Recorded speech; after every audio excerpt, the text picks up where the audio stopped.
Education as A social indicator of development, কোন একটা জায়গার সামাজিক সূচক হিসাবে শিক্ষার ভূমিকা।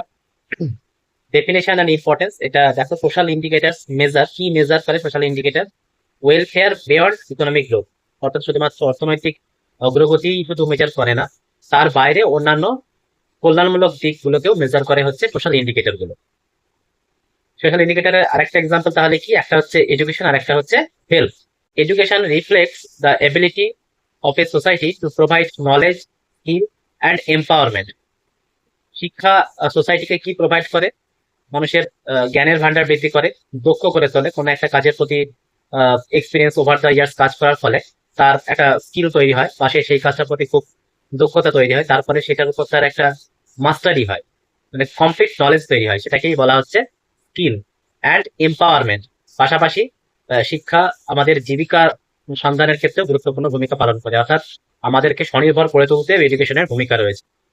It is central to human development index and other composite measure.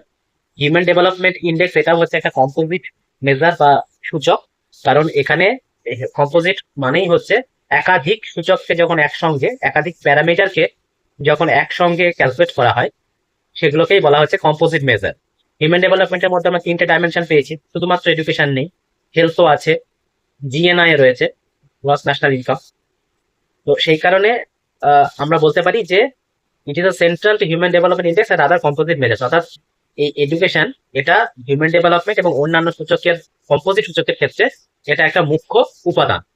Dimensions of education indicators, এখানে দেখো ডাইমেনশন গুলো কিরকম হতে পারে এডুকেশনের মধ্যে। তোমাদের আমি হিউম্যান ডেভেলপমেন্ট ইন্ডেক্স যখন পড়িয়েছিলাম তখন একটা কথা বলেছিলাম যে 1990 থেকে 2010 পর্যন্ত একটা ফর্মুলা ব্যবহার করা হয়েছিল হিউম্যান ডেভেলপমেন্ট ইন্ডেক্সের ক্ষেত্রে। বিশেষ করে এডুকেশনের ক্ষেত্রে আগে দুটো বিষয় ব্যবহার করা হতো এনরোলমেন্ট, মানে এডুকেশন সূচকের মধ্যে দুটো উপাদান ছিল, একটা ছিল লিটারেসি রেট আর একটা হচ্ছে এনরোলমেন্ট রেশিও, যেটা 2010-এর পরে সেইগুলো বদলে করা হলো মিন ইয়ার্স অফ স্কুলিং আর একটা হচ্ছে এক্সপেক্টেড ইয়ার্স অফ স্কুলিং। তোমরা যে ক্যালকুলেশনটা করছো সেইখানে দেখবে এই দুটো ভ্যালু দিয়ে তোমরা ক্যালকুলেশন করছো। কিন্তু 1990 সালে যখন মেহবুবুল হক প্রথম হিউম্যান ডেভেলপমেন্ট ইন্ডেক্সের ফর্মুলাটা তৈরি করে, কারো সহযোগিতা নিয়ে করেছিল। তোমাদের নিশ্চয়ই মনে থাকবে যে ভারতের নোবেলজয়ী অর্থনীতিবিদ প্রফেসর অমর্ত্য সেনের সহযোগিতায় পাকিস্তানি অর্থনীতিবিদ মেহবুবুল হক 1990 সালে ইউএনডিপি সংস্থার অধীনে হিউম্যান ডেভেলপমেন্ট ইন্ডেক্সের ফর্মুলাটা তৈরি করে। সেই সময়তে লিটারেসি রেট আর এনরোলমেন্ট রেশিও এই সূচক দুটো এডুকেশনের মধ্যে ছিল, কিন্তু পরবর্তীতে 2010-এর পরে ক্যালকুলেশনে একটু মডিফাই করা হয়, সেখানে মিন ইয়ার্স অফ স্কুলিংটাকে যোগ করা হয় আর এক্সপেক্টেড ইয়ার্স অফ স্কুলিংটাকে যোগ করা হয়। লিটারেসি রেট জিনিসটা কি? Percentage of population above a certain age who can read and write, অর্থাৎ লিখতে পড়তে পারে 100%-এর ভিতরে কত শতাংশ এরকম মানুষের সংখ্যা, সেটাকেই বলা হচ্ছে লিটারেসি রেট। অর্থাৎ খুব সহজ ভাষায়, ধরো আমরা এখানে ক্লাসে 5 জন আছি, 5 জনই আমরা যেহেতু লিখতে পড়তে পারি, তাহলে এখানে লিটারেসি রেট হচ্ছে 100%। যদি ধরো আমাদের মধ্যে কোনো একজন রয়েছে যে পড়াশোনার সঙ্গে জড়িত নয়, পড়াশোনা শেখেনি, কোনোদিন সে স্কুলে যায়নি, তাহলে তার লিটারেসি রেটটা কিন্তু, যদি 5 জনের মধ্যে একজন ওরকম হতো, তাহলে আমাদের লিটারেসি রেট হতো 80%। কারণ প্রত্যেকের তাহলে স্কোর হচ্ছে কত, 20, তাহলে একজন মাইনাস হয়ে গেল, তার মানে তার বাদ গেলে তার ওইটা বাদ চলে গেলে কত থাকছে, 80%। অর্থাৎ কোনো একটি জায়গায় যতজন মানুষ লিখতে পড়তে পারছে শতাংশের নিরিখে যে সংখ্যাটা, সেটাকেই শতাংশ হার, সেটাকেই বলা হচ্ছে লিটারেসি রেট। এনরোলমেন্ট রেশিও, এখানে দুটো বিষয় বলা হচ্ছে, দেখো gross and net enrolment in primary, secondary and tertiary education. Enrolment মানে হচ্ছে অন্তর্ভুক্ত হওয়া, মানে প্রাইমারি স্কুলে কতজন ভর্তি হচ্ছে। সেকেন্ডারি এডুকেশন মানে আমরা সেকেন্ডারি বলতে কোনটা বুঝি? সেকেন্ডারি হচ্ছে মাধ্যমিক বা ম্যাট্রিক লেভেল, 10th স্ট্যান্ডার্ড, সেটাকে বলা হচ্ছে সেকেন্ডারি স্ট্যান্ডার্ড। ওকে, তাহলে gross and net enrolment in primary school, secondary school এবং তার পরবর্তী অর্থাৎ হায়ার সেকেন্ডারি বা কলেজ, ইউনিভার্সিটি, এই লেভেলগুলো, সেগুলোকে বলা হচ্ছে টারশিয়ারি এডুকেশন। অর্থাৎ কতজন ভর্তি হচ্ছে। যেমন একটা তোমাদের ডেটাবেস বলছি, তোমাদের কলেজে ধরো তোমরা যখন ভর্তি হয়েছিলে, তোমরা এখন তো 10 জন মতো রয়েছে, তোমাদের ভর্তি হওয়ার ক্যাপাসিটি তোমাদের জিওগ্রাফি অনার্সে 40 জন, তার মধ্যে তোমরা যদি হয়তো 10 জন ভর্তি হয়েছে, তাহলে দেখা যাচ্ছে কি যে তোমাদের প্রচুর সিট ফাঁকা রয়ে গেছে। অর্থাৎ এনরোলমেন্ট তোমাদের হলো কতজন? মাত্র 10 জন, কিন্তু টোটাল ক্যাপাসিটি কত? 40। তাহলে এই টোটাল এনরোলমেন্ট, সেটাকে এই এনরোলমেন্টের বিষয়টাকে এখানে বলা হচ্ছে। অর্থাৎ যেমন টারশিয়ারি এডুকেশন তোমরা পড়ছো, তার টারশিয়ারি এডুকেশন এনরোলমেন্টটা ভালো নয়। তাহলে এনরোলমেন্ট রেশিও এডুকেশনে যত বেশি হবে তত সোসাইটি ডেভেলপমেন্ট হবে। সোসাইটি ডেভেলপমেন্ট সেটাকে আমরা পড়ছি সোশ্যাল ইন্ডিকেটর, তাই তো। Mean years of schooling, mean years of schooling হচ্ছে average years completed by adults, অর্থাৎ একজন প্রাপ্তবয়স্ক 18+ এজের একজন স্টুডেন্ট, সে কত বছর স্কুলিং এ গড় যুক্ত ছিল। গোলপোস্টের মধ্যে সর্বনিম্ন বলা হচ্ছে 0 আর ম্যাক্সিমাম বলা হচ্ছে 15 বছর, তাই তো। তাহলে এই average years of completed by adults, অর্থাৎ এই যে 0 থেকে 15 বছরের মধ্যে কত বছর কোনো মানে কোনো জায়গার মানুষজনের গড়, সেটাকে বলা হচ্ছে mean years of schooling. Expected years of schooling এটা কি? Projection for children entering school, অর্থাৎ স্কুলে প্রবেশের পরে কতদিন সম্ভাব্য সে স্কুলে থাকবে, তার যে সময় ফ্রেম বা বছর, যত বছর, সেটাকেই বলা হচ্ছে এক্সপেক্টেড ইয়ার্স অফ স্কুলিং। এটা গোলপোস্ট তোমরা যখন লক্ষ্য করেছো দেখে থাকবে যে সর্বনিম্ন হচ্ছে 0 আর সর্বোচ্চ গোলপোস্টের মাত্রা হচ্ছে 18 বছর, অর্থাৎ 0 থেকে 18 বছরের এই ফ্রেমের মধ্যে কোনো একটা জায়গায়, যেমন ভারতবর্ষের একটা ডেটা তোমরা যখন দেখবে একটা সময় পাবে, এইচডিআই ক্যালকুলেশন করার সময় তোমরা এই ডেটাগুলো দেখেছো যে হয়তো 6.9 ভারতবর্ষের হয়তো এরকম একটা সংখ্যা থাকতে পারে। তাহলে এইটা হচ্ছে এক্সপেক্টেড ইয়ার্স অফ স্কুলিং। তাহলে এই দুটো ইন্ডিকেটর এক সাপেক্ষেই কিন্তু এডুকেশনের এখন হিউম্যান ডেভেলপমেন্টের ক্যালকুলেটটা করা হয়। এছাড়া জেন্ডার, মানে এই ডাইমেনশন গুলো গুরুত্বপূর্ণ হয়। জেন্ডার প্যারিটি ইন্ডেক্স, এখানে কি করা হয়, এখানে male ratio of male to female enrolment, অর্থাৎ কতজন পুরুষ পিছু কতজন মহিলা এনরোলমেন্ট, তার যে শতকরা হার, ঠিক আছে। ধরো যেমন আমরা এরকমটা বলতে পারি যে 100 জন পুরুষ পিছু কতজন ফিমেল এনরোলমেন্ট করেছে, সেই সংখ্যাটাকে বলা হচ্ছে। সাধারণত এনরোলমেন্টটা ছেলেদেরই বেশি হয়ে থাকে, কারণ কারণ হচ্ছে ভারতবর্ষের সমাজ ব্যবস্থা ছিল পিতৃতান্ত্রিক সমাজ ব্যবস্থা, যেখানে পুরুষদের অগ্রাধিকার দেওয়া হতো সবসময়।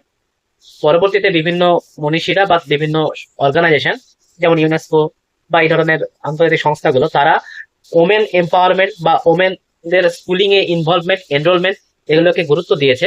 তো এখন সেই জায়গায় দাঁড়িয়ে রেশিওটা কেমন, ratio female two mail enrolment, অর্থাৎ 100 জন পুরুষ পিছু কতজন মহিলা অন্তর্ভুক্ত হচ্ছেন, সেই যে সাম্যতা, সেটাকেই বলা হচ্ছে gender parity index.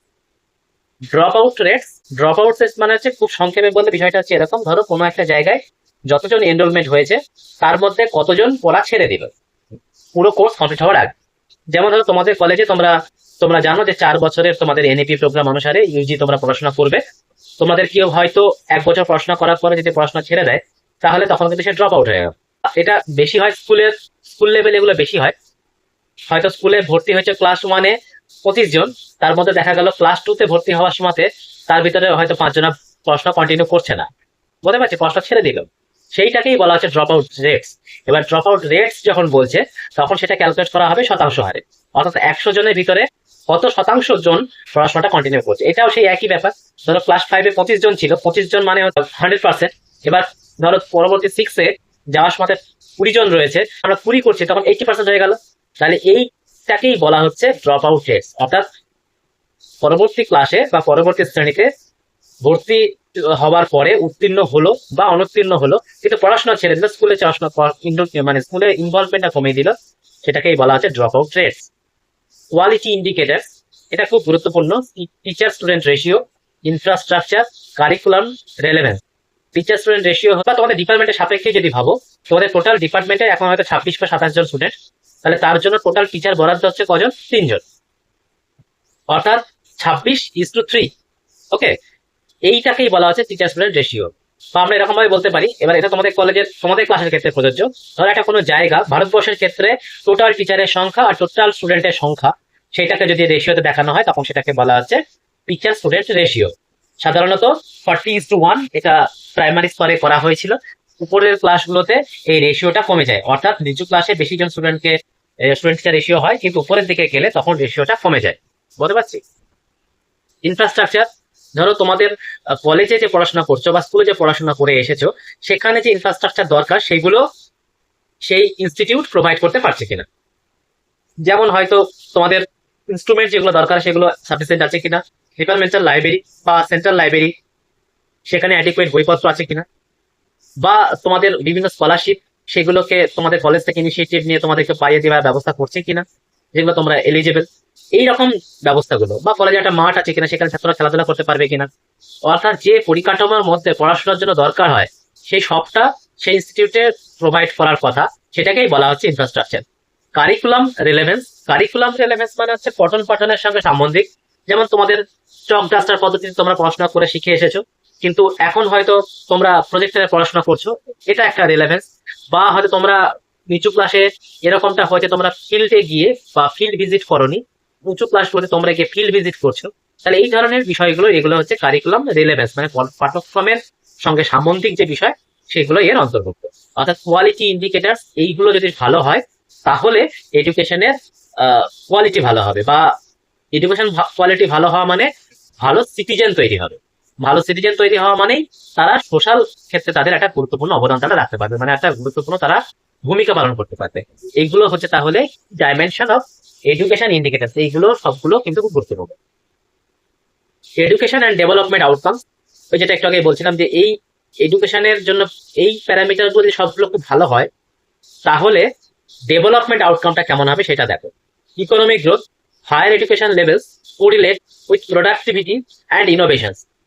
Economic growth মানে হায়ার এডুকেশন লেভেলের সাথে স্টুডেন্টদের প্রোডাক্টিভিটি, মানে হচ্ছে প্রোডাক্টিভিটি মানে আমরা যেটা বুঝি উৎপাদনশীলতা, এখানে প্রোডাক্টিভিটি মানে হচ্ছে তারা সোসাইটিকে কতটা কোয়ালিটির জিনিস দিতে পারছে। যেমন ধরো কোনো একটা ইনভেনশন, যে ধরো বৃষ্টি হচ্ছে না, কৃত্রিম ভাবে বৃষ্টি তৈরি করে দিতে পারছে, সেটা কারা পারে? মানুষ পারে, তাদের স্কিল পারে, তাহলে এটা হচ্ছে প্রোডাক্টিভিটি। বা যারা ধরো গবেষণা করে, তারা এই যে বিভিন্ন লেখা গবেষণাপত্রগুলো প্রকাশ করে, সেগুলো হচ্ছে প্রোডাক্টিভিটি। বুঝতে পারছি? ইনোভেশন, যেমন ধরো গরমকালে আহ আমাদের ঘরগুলো খুব গরম হয়ে যায়, এরকম যদি কেউ কোনো বিজ্ঞানী কিছু আবিষ্কার করে যে গরমকালে ঘরের ভিতরটা, বাইরের তাপমাত্রা হয়তো 40 ডিগ্রি কিন্তু ঘরের ভিতরের তাপমাত্রা 30 ডিগ্রি, এরকম যদি কোনো ইনোভেশন করা যায়, মানে বিজ্ঞানীরা যদি তৈরি করতে পারে, সেটা হচ্ছে তাহলে ইনোভেশনের মধ্যে যাচ্ছে, মানে নতুন কোনো উদ্ভাবন, নতুন কোনো আবিষ্কার। তাহলে এগুলো হচ্ছে দেশের অর্থনৈতিক অগ্রগতি বা অর্থনৈতিক শ্রীবৃদ্ধি ঘটায়। সোশ্যাল ইকুইটি, এবার এই যে আবিষ্কার, এগুলোর পিছনে তো রয়্যালটি থাকে, মানে পুরস্কার দেওয়া হয়, সেই তার মাধ্যমে রেভিনিউ জেনারেট হয়। বা ভারতবর্ষের ইঞ্জিনিয়াররা ধরো আমেরিকায় গিয়ে পরিষেবা দিচ্ছে, তাহলে তারপরে তাদের ইকোনমিক গ্রোথ হচ্ছে, ভারতবর্ষের ওই যারা রয়েছে তাদের চাকরি করছে আর কি, তাদের ডেভেলপমেন্ট হচ্ছে, তাদের স্যালারি পাচ্ছে, তাদের সোশ্যাল সিকিউরিটি বাড়ছে, এটাকেই বলা হচ্ছে economic growth. Social equity reduces poverty, inequality and exclusion, অর্থাৎ মানুষের যখন জ্ঞানের বিকাশ হবে, তখন এই দারিদ্রতা তার আর্থিক দিক থেকে যখন সে স্বনির্ভর হতে শুরু করবে, তখন সামাজিক দিক থেকে সে স্বাভাবিকভাবেই তার সম্মান বৃদ্ধি করবে। আর আর্থিক দিক থেকে যেহেতু উন্নতি হলো, তাহলে দারিদ্রতা কমে যাবে, খুব স্বাভাবিক কথা। ইনইকুয়ালিটি কমে যাবে, মানে অসমতা এখানে কেমন? ধরো ধনী গরিব এই যে পার্থক্যটা, সবাই যদি একটা স্ট্যান্ডার্ড অবস্থায় বিলং করে, তখন কিন্তু ইনইকুয়ালিটি আর সমাজে থাকবে না। এক্সক্লুশন, অর্থাৎ এই যে আলাদা করে দেওয়া, সবাইকে তখন একটা তালিকায় আনা যাবে। দেখো তোমরা হিউম্যান ডেভেলপমেন্ট ইন্ডেক্স যখন করেছো, তখন লক্ষ্য করেছো যে জিএনআই ইন্ডেক্স যখন তোমরা করেছো, তখন দেখবে তোমরা ন্যাচারাল লগ ব্যবহার করেছো। কারণটা দেখেছো যে ন্যাচারাল লগটা করা হয় কারণ কি? ধরো কোন একটা পরিবারের যদি ওখানে গোলপোস্ট যখন তোমরা যদি খেয়াল করো, দেখবে সর্বনিম্ন 100 ছিল আর সর্বোচ্চ $75,000 ছিল, যেহেতু আমেরিকার সাপেক্ষে এটাকে সারা পৃথিবীকে স্ট্যান্ডার্ডাইজেশন করে এই ডলার ইউনিটটাকে ধরা হয়েছে। আর ইউএনডিপি সংস্থা যেহেতু এটা করেছে, তাই জন্য এটা একটা স্ট্যান্ডার্ড মেনটেন করার জন্য টাকার বদলে, মানে আমাদের দেশের টাকা কিন্তু অনেক সব জায়গাতে টাকা নয়, ডলারটাকেই ইউনিট ধরে করা হয়েছে। তো এটা লক্ষ্য করে দেখা যাচ্ছে যে সর্বনিম্ন যে $1,000, তার মধ্যে $1,000 যদি কোনো পরিবারের আয় হয়, তাহলে সে তার ওই আয় দিয়ে সে প্রথমে কি করবে? সে প্রথমে চেষ্টা করবে স্বাস্থ্য, মানে প্রধান মানুষের যে চাহিদা, খাদ্য, বস্ত্র, বাসস্থান, এইগুলোকে সে গুরুত্ব দেবে, তাই তো? তাহলে বেসিক রিকোয়ারমেন্ট গুলো বা এডুকেশন, হেলথ, এগুলোকে সে গুরুত্ব দেবে। স্বাস্থ্য মানে কি? যদি সে প্রোটিন খাবার পায় ঠিকঠাক, তাহলে তার অসুস্থতা কম হবে, সে রোগে কম ভুগবে, তাই তো? তাহলে হেলথ কন্ডিশনটা তার ঠিক থাকবে। আবার এডুকেশন, বেসিক এডুকেশন যদি সে না জানে, তাহলে সে কোনো কিছুই সমাজে সব থেকে পিছিয়ে থাকবে, সে স্বাভাবিক জিনিসগুলোকে স্বাভাবিকভাবে যে কোনটা পেতে হয়, কোনটা দরকার, সেগুলোকে সে বুঝতে পারবে না। তো অর্থাৎ যদি $100 কাছাকাছি আয় হয়, তাহলে সে বেসিক নিডস গুলোকে মেটাবে, প্রয়োজনটা মেটাবে। এবার সেটা যদি $100 জায়গায় $200 হয়, সে ওই প্রয়োজনগুলোকে আরো ভালো করে মেটাবে। কিন্তু এই ডলার যদি তুমি হয়তো তোমার কাছে $500 বা $5000 পর্যন্ত তুমি যদি যাও, এই বেসিক জিনিসগুলোকে তুমি গুরুত্ব দেবে। কিন্তু তারপরে হয় একটা সময়ের পরে তখন এই বেসিক নিডস গুলো কিন্তু পূরণ হয়ে যাবে। এবার ধরো পরিবারের আয় $70000, তখন কিন্তু সে এই বেসিক নিডস এর গুরুত্বটা পূর্ণ হয়ে গেছে, তখন সে লাক্সারি আইটেমকে গুরুত্ব দেবে। বুঝতে পারছি? তো এই ব্যাপারটা যে বেসিক নিডস গুরুত্ব দেওয়াটা কম ইনকাম যারা তারা বেশি দেবে, কিন্তু বেশি যারা ইনকাম তাদের সেটা অলরেডি পূরণ হয়ে গেছে, তারা তখন লাক্সারিকে গুরুত্ব দেবে। এটাকেই বলা হচ্ছে আর কি যে এক্সক্লুশন। এক্সক্লুশন মানে তার মানে কি, যে সবাইকে এক প্ল্যাটফর্মে আনা, অর্থাৎ খাদ্য বস্ত্র বাসস্থান এই সুযোগ সুবিধাটা সবার ঘরে ঘরে থাকা, সেটাকেই বলা হচ্ছে যে সোশ্যাল ইকুইটি। বলতে পারছি আশা করি। পলিটিক্যাল পার্টিসিপেশন, এখানে educated citizens engage more in Democratic processes, অর্থাৎ শিক্ষিত নাগরিক তারা গণতান্ত্রিক পদ্ধতিতে বেশি বিশ্বাস করে এবং সেখানে বেশি অংশগ্রহণ করে। অর্থাৎ আমাদের যে রাজনীতিবিদরা তারা যদি শিক্ষিত হয় তারা সমাজের কল্যাণ করবে, সেটাই স্বাভাবিক। আর তার জন্য এডুকেটেড সিটিজেন ইনভলভমেন্ট হওয়াটা খুব জরুরি। Health outcomes, education improves awareness of nutrition, sanitation and health care. দেখো, শিক্ষা মানুষকে বিভিন্ন রকম ভাবে সচেতন করে তোলে। এই পুষ্টি উপাদান বা প্রয়োজনীয় অন্যান্য যেগুলো স্যানিটেশন পদ্ধতি যেগুলো বা হেলথ কেয়ার, যেমন ধরো যার কিছু মানুষ আছে যারা এখনো পর্যন্ত পশ্চিমবঙ্গে অনেক নাগরিক আছে যাদের আর্থিক অবস্থা সেরকম নয়, তারা স্বাস্থ্যসাথী কার্ডের উপরে ভরসা করছিল, যেটা আমরা অধুনা শুনছি আয়ুষ্মান ভারত প্রকল্পের আওতায় সেটা চলে যাবে। কিন্তু যাদের আর্থিক অবস্থা সেরকম রয়েছে তারা হেলথ ইন্স্যুরেন্স করে, তাই তো? তাহলে এই জিনিসটা যখন যারা শিক্ষিত হবে তারাই তো এগুলো জানবে। যদি কেউ অশিক্ষিত হয় তারা তো এই সমস্ত বিষয়গুলো জানবে না, তারা ভয় পাবে যে এগুলোতে ইনভলভমেন্ট করেই বা কি হবে, বা সুবিধা অসুবিধা এইগুলো তারা বুঝতে জাজ করতে পারবে না। তার ফলে হেলথ আউটকামটা ভালো হবে না। কিন্তু তারা যদি শিক্ষিত নাগরিক হয়, সে কিন্তু নিউট্রিশনকে গুরুত্ব দেবে, যে প্রতিদিন কি রকম ভাবে খাবারগুলো খাওয়া উচিত, মাছ মাংস ডিম এগুলো প্রোটিন উপাদান, মসুর ডাল সোয়াবিন এগুলোকে খাদ্য তালিকায় রাখা উচিত, তারা সেটা বুঝবে। পরিষ্কার পরিচ্ছন্নতাকে তারা গুরুত্ব দেবে, হেলথ কেয়ারকে গুরুত্ব দেবে। এইগুলো হচ্ছে এডুকেটেড পিপলের অ্যাওয়ারনেস এর তাদের তালিকায় এগুলো থাকে। Gender empowerment, female education strongly influences fertility rates and child welfare. অর্থাৎ নারী শিক্ষা কিন্তু ফার্টিলিটি রেটস অর্থাৎ প্রজনন হার এবং চাইল্ড ওয়েলফেয়ার অর্থাৎ সন্তান ধারণ ক্ষমতা এবং বাচ্চাদের কল্যাণ, সেখানে কিন্তু এই কাজটাতে মহিলারা সব থেকে বেশি টাইম স্পেন্ড করে প্রত্যেক পরিবারে। তাই জন্য ফিমেল এডুকেশন যদি ভালো হয়, স্ট্রং হয়, তাহলে এই ধরনের ফার্টিলিটি রেটস এবং চাইল্ড ওয়েলফেয়ার ভালোভাবে হওয়া সম্ভব। অর্থাৎ জেন্ডার এম্পাওয়ারমেন্ট মানে হচ্ছে নারী শিক্ষা, যদি নারী শিক্ষা খুব ভালো মানের হয় তাহলে সেই জায়গার ফার্টিলিটি রেটস এবং চাইল্ড ওয়েলফেয়ারটা ভালোভাবে হবে, যেটা উন্নত বিশ্বের ক্ষেত্রে আমরা দেখতে পাই। গ্লোবাল অ্যান্ড ইন্ডিয়ান কন্টেক্সট, এখানে দেখো গ্লোবালের ভিতরে UNESCO UNDP emphasize education as a sustainable development goal SDG 4। Sustainable development goals, ওই যে মিলেনিয়াম গোলস বা সাস্টেনেবল ডেভেলপমেন্ট গোলস 17খানা রয়েছে, তার ভিতরে একটা সেটা হচ্ছে সাস্টেনেবল ডেভেলপমেন্ট 4। এই জিনিসটাকে এই সংস্থাগুলো গুরুত্ব দিয়েছে। অর্থাৎ এডুকেশনের যদি ডেভেলপমেন্ট ঘটে তাহলে সার্বিকভাবে সারা পৃথিবীর মানুষের একটা ডেভেলপমেন্ট চোখে পড়বে। অর্থাৎ কোনো একটা জায়গা বা কোনো একটা দেশের সাস্টেনেবল ডেভেলপমেন্ট স্থিতিশীল উন্নয়নের ক্ষেত্রে এসডিজি 4 এই গোলটা খুব গুরুত্বপূর্ণ। ইন্ডিয়ার ক্ষেত্রে লিটারেসি রেট 2021 সেন্সাস প্রজেকশন অনুসারে 77%, যেটা 2011 সালের ক্ষেত্রে এই শতাংশটা ছিল 74%। অর্থাৎ 3% এডুকেশনের কিন্তু লিটারেসি রেট বৃদ্ধি ঘটেছে। Expansion of higher education institution yet challenges in quality and regional disparity. Regional disparity মানে হচ্ছে অঞ্চল ভিত্তিক সুযোগ সুবিধার যে পার্থক্য, সেটাকেই বলা হচ্ছে রিজিওনাল ডিসপ্যারিটি বা আঞ্চলিক বৈষম্য, আমরা বাংলায় এরকমটা বলতে পারি। যেমন ধরো কর্ণাটকের শিক্ষার হার আর কেরালার শিক্ষার হারের সঙ্গে তুমি যদি বিহারের শিক্ষার হারকে মেশাও তাহলে কিন্তু আলাদা রকমের চিত্র পাওয়া যাবে। তাহলে সেটাকেই বলা হচ্ছে যে regional disparity. Expansion of higher education institution yet challenges, অর্থাৎ হায়ার এডুকেশন ইনস্টিটিউশন যেমন তোমাদের হায়ার এডুকেশন বলতে কোনটাকে বোঝায়, কলেজ বিশ্ববিদ্যালয় এই স্তর, সেই জায়গাগুলোতে এই কোয়ালিটি এবং রিজিওনাল ডিসপ্যারিটিটা লক্ষ্য করা যায়, সেটাই বলা হচ্ছে।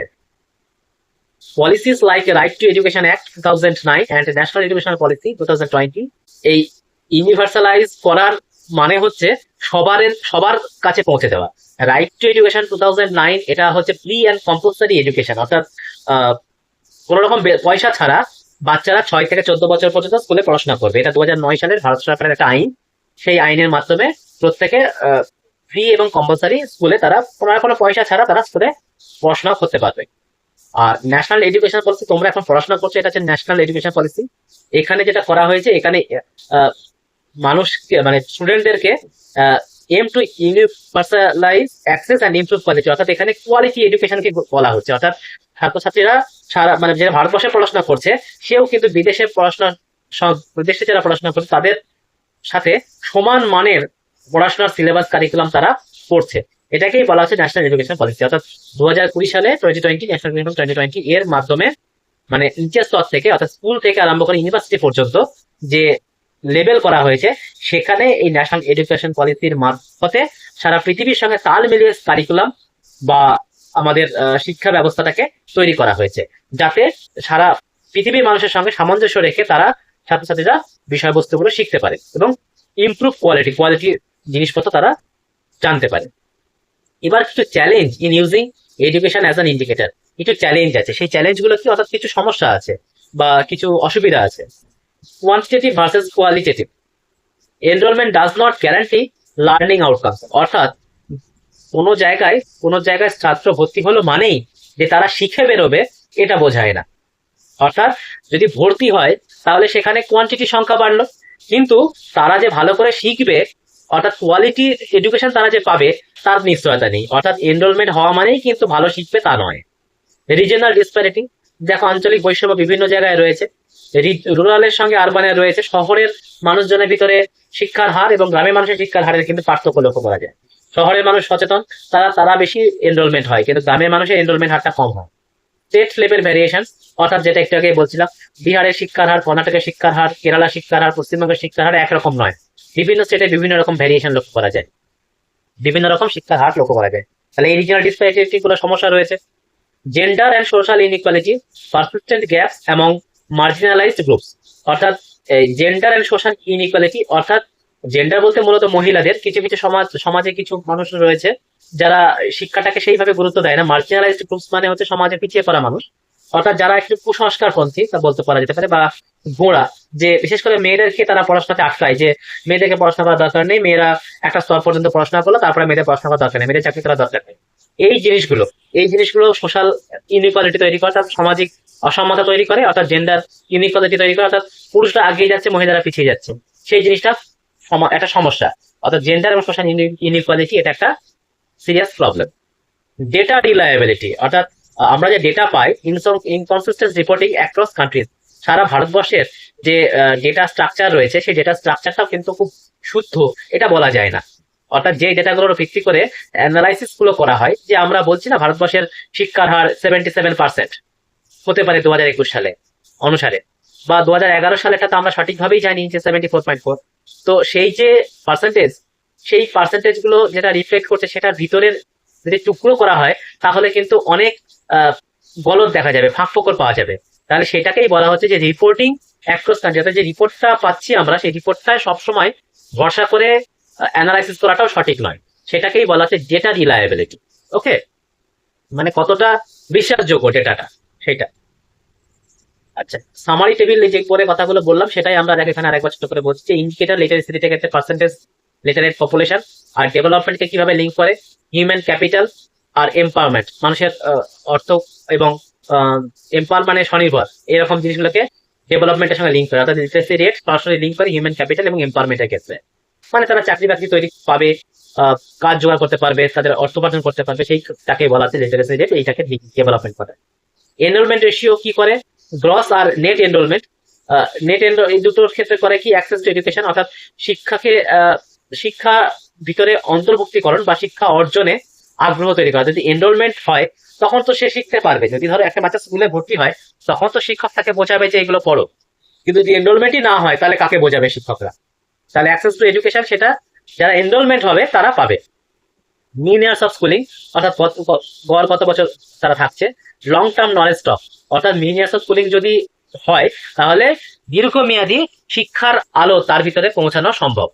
Gender parity index, male female ratio, এটা কি করবে, ইকুইটি অ্যান্ড এম্পাওয়ারমেন্ট, অর্থাৎ সাম্যতা তৈরি করবে এবং মেয়েদেরকেও স্বনির্ভর করে তুলবে। ড্রপ আউট রেটস, প্রশাসনিকভাবে যদি এটাকে করা হয় তাহলে প্রশাসনিকভাবে যদি এটাকে স্টেপ নেওয়া হয় তাহলে ড্রপ আউট রেটটা ঠিক হবে এবং ডেভেলপমেন্ট করবে।